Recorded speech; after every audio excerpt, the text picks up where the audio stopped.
మన ప్రభువైన యేసుక్రీస్తు అతి పరిశుద్ధ నామములో అందరికీ వందనములు. దేవుని వాక్యం పరమగీతము 5వ అధ్యాయము 10వ వచనం. నా ప్రియుడు ధవలవర్ణుడు, రత్నవర్ణుడు, 10,000 మంది పురుషులలో అతని గుర్తింపవచ్చును. మరియు పరమగీతము 5వ అధ్యాయము 16వ వచనం. అతని నోరు అతి మధురము, అతడు అతి కాంక్షణీయుడు. యెరూషలేము కుమార్తెలారా, ఇతడే నా ప్రియుడు, ఇతడే నా స్నేహితుడు. మరియు కీర్తనలు గ్రంథము 45వ అధ్యాయము 2వ వచనము.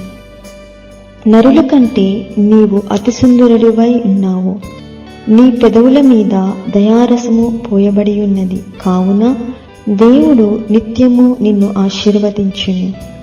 ఆయన ధవలవర్ణుడు, ఆయన రత్నవర్ణుడు, ఆయన అతి కాంక్షణీయుడు, ఆయన అతి సుందరుడు. దేవునికి మహిమ కలుగునుగాక. ఆమేన్.